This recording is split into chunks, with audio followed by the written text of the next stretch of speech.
Hello everyone, जय Shri Mahakal. My self खुशी और आप सभी का खुशी की दुनिया में स्वागत है। और आज से हमारी न्यू प्लेलिस्ट स्टार्ट होने वाली है जिसमें हम एमपी जीके पढ़ने वाले हैं। और जैसा कि आप सभी जानते हैं कि एमपीपीएससी प्रीलिम्स 2026 के लिए एमपी जीके क्या महत्व रखती है। एमपी जीके बहुत इंपॉर्टेंट होने वाला है। और अब तो ऐसा हो चुका है कि नेगेटिव मार्किंग जब से सुन लिया है कि इस बार नेगेटिव मार्किंग होगी हमारी एग्जामिनेशन में, तो हमें हमारे हर एक फैक्ट को बिल्कुल ऐसे रटना है कि श्योर होने चाहिए हम कि हाँ, इसका आंसर यही होगा। और एमपीजी के बहुत ज्यादा वेटेज आता है एमपीजी के का हमारे एग्जाम में, तो बहुत इंपॉर्टेंट हो जाती है। तो आज से हम एंशियंट हिस्ट्री स्टार्ट करने वाले हैं। तो एंशियंट हिस्ट्री ऑफ एमपी हम पढ़ने वाले हैं। तो देखिए, प्री हिस्टोरिक पीरियड या फिर स्टोन एज। ठीक है, प्री हिस्टोरिक पीरियड या फिर स्टोन एज क्या है? ये 3 पार्ट्स में डिवाइड होता है। हमारी प्री हिस्टोरिक पीरियड और स्टोन एज 3 पार्ट्स में डिवाइड है। First Palaeolithic period, second Mesolithic period and third Neolithic period. Okay, Palaeolithic period, Mesolithic period and Neolithic period. और उसी के साथ में नियोलिथिक पीरियड भी आगे फर्दर 2 पार्ट्स में डिवाइड है, चाल्कोलिथिक एंड मेगालिथिक। तो चलिए हम स्टार्ट करते हैं। पैलियोलिथिक पीरियड का टाइम पीरियड है 10 लाख बीसी से लेके 10,000 बीसी तक का। मेसोलिथिक पीरियड है 10,000 बीसी से 7,000 बीसी तक का। और नियोलिथिक पीरियड है 7,000 बीसी से 4,000 बीसी तक का। अब जो पैलियोलिथिक पीरियड है ना, जो हमारा प्री हिस्टोरिक पीरियड या फिर स्टोन एज का फर्स्ट टाइम पीरियड है, उसमें जो लोग थे वो हंटिंग पे अपना जीवन निर्वाह करते थे। ठीक है, वो क्या करते थे? शिकार करते थे, हंटिंग करते थे। मेसोलिथिक पीरियड, जैसे जैसे पीरियड आगे बढ़ा मेसोलिथिक, तो मेसोलिथिक में क्या होता था कि जो लोग रहते थे वहां पे, वो अब हंटिंग के साथ साथ एनिमल हस्बेंड्री भी करने लग गए, यानी डोमेस्टिकेशन ऑफ एनिमल भी स्टार्ट कर चुके थे वो लोग। तो पैलियोलिथिक में तो हंटिंग, देन मेसोलिथिक में एनिमल हस्बेंड्री स्टार्ट कर दी थी। देखो, एनिमल हस्बेंड्री के साथ साथ यहाँ पे ना हंटिंग भी होता था, है ना। बट न्यू चीज क्या स्टार्ट हो चुकी थी? Animal husbandry. जैसे जैसे लोग आगे बढ़े, नियोलिथिक पीरियड आया 7,000 से 4,000 बीसी तक, तब यहाँ पे एग्रीकल्चर अस्तित्व में आ गया। यानी अब लोग सीख गए थे कि किस प्रकार कृषि स्टार्ट करना है, किस प्रकार कृषि होता है। तो एग्रीकल्चर अब करने लग गए थे। ठीक है, पैलियोलिथिक पीरियड में ही लोगों ने फायर की खोज कर दी थी। तो देखिए, ऐसा क्वेश्चन आ सकता है कि फायर की खोज कब हुई थी? तो फायर की खोज एक तो स्टोन एज में हुई थी, लेकिन अगर पर्टिकुलर पूछे तो पैलियोलिथिक पीरियड में फायर की खोज कर दी गई थी। उसी के साथ अगर पूछा जाए कि व्हील की खोज कब हुई थी, यानी पहिए की खोज कब हुई थी, तो नियोलिथिक पीरियड में पहिए की खोज हो चुकी थी। अब हम पैलियोलिथिक का एग्जाम्पल देखते हैं कि पैलियोलिथिक के एविडेंस हमको कहाँ पे, एमपी के अंदर कौन सी साइड से पाए जाते हैं। तो देखो, भीमबेटका जो कि रायसेन डिस्ट्रिक्ट में है, वहां से हमारे पैलियोलिथिक पीरियड के एविडेंस पाए जाते हैं। मेसोलिथिक के आदमगढ़ होशंगाबाद से पाए जाते हैं। नियोलिथिक के नियोलिथिक के लिए यहाँ पे ये इतनी सारी साइट्स लिखी हुई है मैंने। दमोह में 2 साइट है, हट्टा और संग्रामपुर वैली। देन पंचमढ़ी में एक साइट है, मामा भांजा रॉक शेल्टर। ठीक है, तो नियोलिथिक के इन इन टाइम पीरियड से पाए जाते हैं। अब देखो, नियोलिथिक में भी चाल्कोलिथिक एज, मेगालिथिक एक अलग होती है। तो मैं चाल्कोलिथिक एज आपको जो इंपॉर्टेंट है आगे पढ़ाऊंगी, और चाल्कोलिथिक साइट्स भी आगे हम पढ़ने वाले हैं। आई होप आपको एक क्लियर हो गया होगा। अब देखिए, हमारा भीमबेटका कहाँ पर है? रायसेन में, वो यहाँ पर पाया जाता है। यहाँ पर भीमबेटका रॉक शेल्टर पाया जाता है, जो कि हमारा वर्ल्ड्स लार्जेस्ट रॉक शेल्टर है।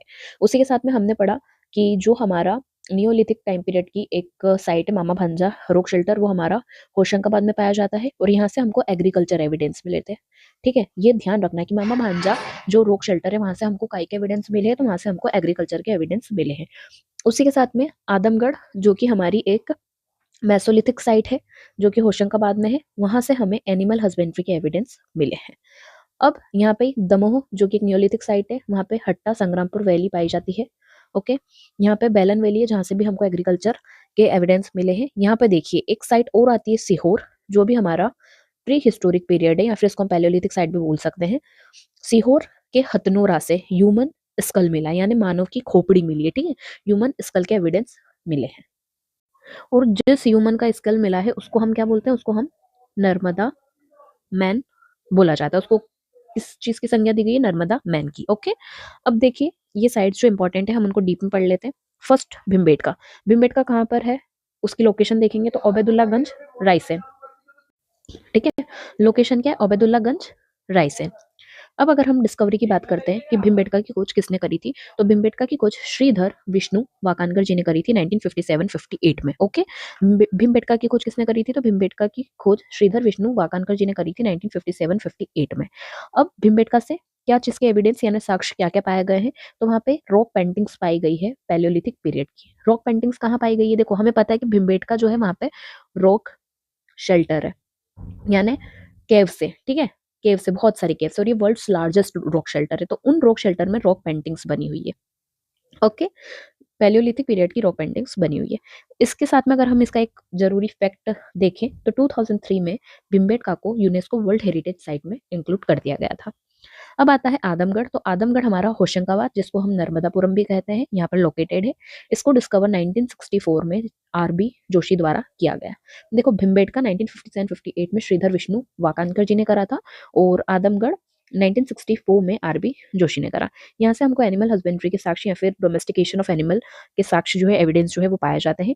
और यहाँ पे माइक्रोलिथिक फैक्ट्री, मतलब आदमगढ़ को माइक्रोलिथिक फैक्ट्री के नाम से भी जाना जाता है। ठीक है, आदमगढ़ का दूसरा नाम क्या है? Microlithic factory. अब आता है हमारा हथनोरा। हथनोरा भी एक पैलियोलिथिक साइट है, जो कहाँ पर है? सीहोर में है। मैं आपको अभी ऊपर बताया है मैंने मैप में, देखिए कहाँ पर है? सीहोर में है। ठीक है, इसकी डिस्कवरी 1982 में अरुण सोनकिया द्वारा करी गई थी। यहाँ से हमको ह्यूमन स्कल मिलता है, जिसको हम नर्मदा मेन के नाम से जानते हैं, जो कि एक एंशियंट ह्यूमन है। ओके, और यहाँ से एलिफेंट फोसिल भी पाए जाते हैं। इसके अलावा मामा भांजा रॉक शेल्टर, जो कि होशंगाबाद के पंचमढ़ी में है। ठीक है, पंचमढ़ी एक लोकेशन का नाम है। पंचमढ़ी हमारे एमपी का हिल स्टेशन है। तो पंचमढ़ी कौन से डिस्ट्रिक्ट में है? होशंगाबाद या फिर नर्मदापुरम। यहाँ पे एक मामा भांजा रॉक शेल्टर पाया जाता है, जो हमारा पैलियोलिथिक साइट है, और यहाँ से हमको एग्रीकल्चर के एविडेंस मिलते हैं।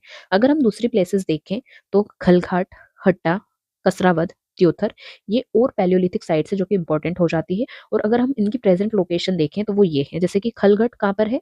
धार डिस्ट्रिक्ट में। हट्टा कहाँ पर है? दमोह डिस्ट्रिक्ट में। Kasrawad is in Khargone and Teonthar is in Rewa. Okay, और तो चलिए एक बार हम मैप में सारी चीजें देख लेते हैं कि मैप में कौन सी चीजें कहाँ पर पाई जाती है। अगर हम भिमबेटका की बात करें तो देखिए यहाँ पर कहाँ पर भिमबेटका पाया जाता है। ठीक है, ये हमारा है Bhimbetka. Okay, this is Bhimbetka, जो कि रायसेन में है। उसके अलावा अगर हम देखते हैं तो देखिए यहाँ पर कहाँ पर? दमोह है। तो दमोह में हमारा हट्टा, और उसी के साथ साथ ऊपर हमने मेंशन करा था संग्रामपुर वैली। ठीक है, संग्रामपुर वैली पाई जाती है।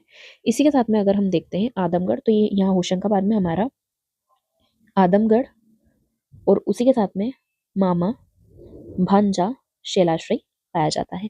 यहाँ पर धार है हमारा, तो धार में हमारा खल घाट पाया जाता है। अगर हम देखें तो खरगोन में, यहाँ पर हमारा खरगोन है, खरगोन में कसरा फद है।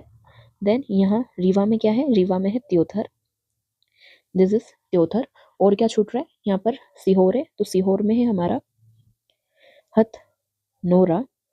ठीक है, तो ये जितनी भी हमारी इंपॉर्टेंट पैलियोलिथिक साइट से हमने सब मेंशन कर ली। भीमबेटका, हथनोरा, मामा भांजा शैलाश्री, एंड ये जितनी भी हमने कर लिया।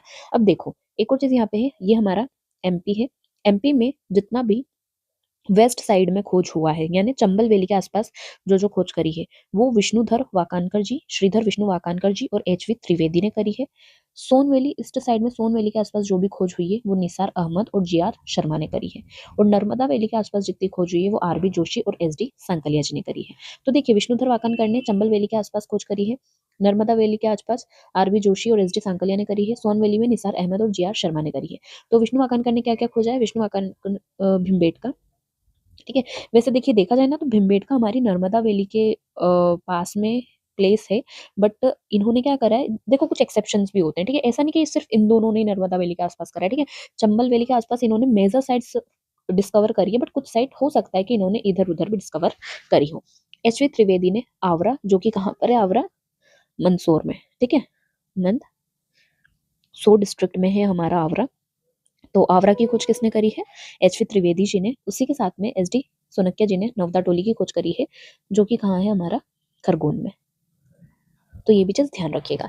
अब हम चालकोलिथिक पीरियड की बात करते हैं। अगर हम एमपी के चालकोलिथिक साइट्स, जो कि नियोलिथिक पीरियड का एक सब पीरियड है, तो देखो चालकोलिथिक पीरियड क्या है? जहां पर लोग पत्थर के साथ साथ, स्टोन के साथ साथ कॉपर कॉपर टूल्स का भी यूज करने लग गए थे। ठीक है, जहां पर लोग स्टोन के साथ साथ कॉपर टूल्स का भी उपयोग करने लग गए थे। तो इसकी मेजर साइट्स क्या क्या है? फर्स्ट है हमारी काइथा। ठीक है, फर्स्ट है हमारी काइथा। तो काइथा की लोकेशन क्या है? काली सिंध रिवर, उज्जैन। ठीक है, काइथा कहाँ पर? काली सिंध रिवर के समीप उज्जैन में पाया जाता है। 1964 में श्रीधर विष्णु वाकानकर जी ने इसकी खोज करी थी। ठीक है, श्रीधर विष्णु वाकानकर जी ने 1964 में काइथा की खोज करी थी और श्रीधर विष्णु वाकानकर जी ने ही 1957-58 में भीमबेटका की भी खोज करी थी। ओके, ये चीज भी ध्यान रखना। यहाँ से हमको ब्राउन अर्थनवेयर के एविडेंस मिलते हैं। अर्थनवेयर यानी मृद भांड। ओके, तो भूरे रंग के मृद भांड हमको यहाँ से मिलते हैं। इसका अगर हम फैक्ट देखें तो ये फर्स्ट चाल्कोलिथिक सिटी है।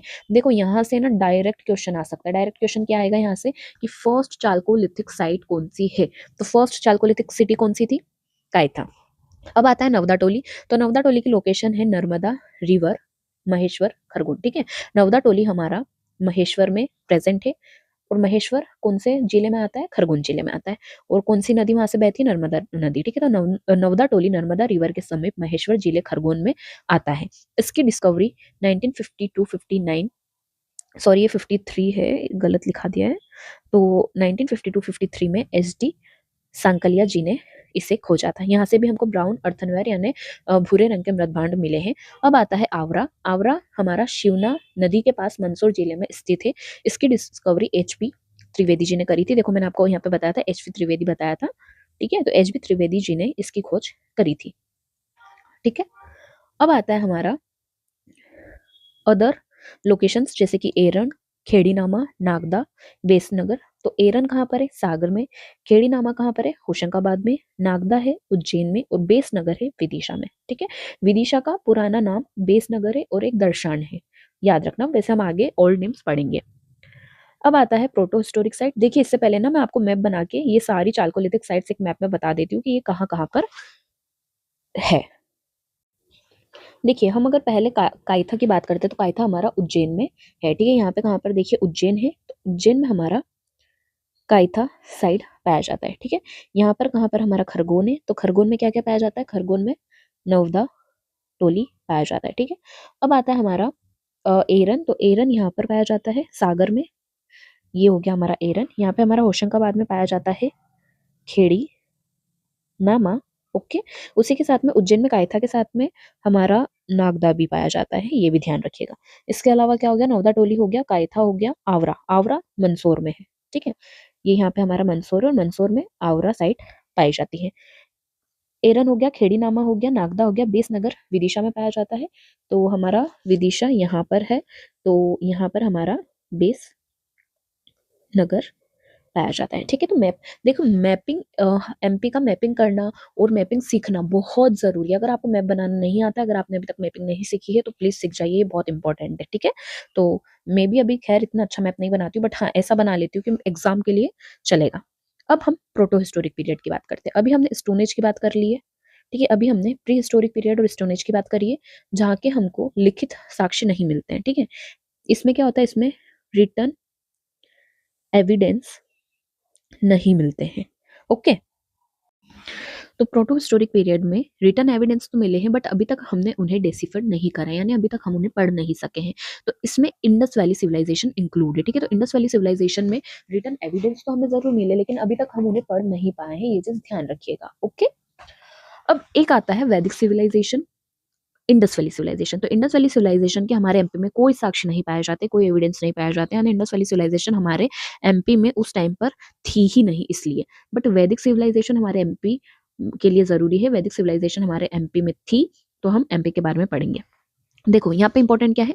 निषाद कास्ट यानी निषाद एक जाति का नाम है जिसे हम अनार्य भी बोलते हैं। ठीक है, याद रखिएगा, निषाद एक जाति है जो कि हमारे MP में पाई जाती थी वैदिक सिविलाइजेशन के टाइम पे। ठीक है, Nishad caste present in MP at the time of वैदिक सिविलाइजेशन। ओके, तो अगर क्वेश्चन आए कि वैदिक सिविलाइजेशन में MP में कौन सी कास्ट पाई जाती थी, तो निषाद कास्ट। ओके, इसी के साथ में वैदिक सिविलाइजेशन के टाइम पे ही एक इक्ष्वाकु डायनेस्टी रूल करती थी हमारे MP में। ठीक है, उस इक्ष्वाकु डायनेस्टी के एक रूलर थे मुचकुंद। कौन थे? मुचकुंद।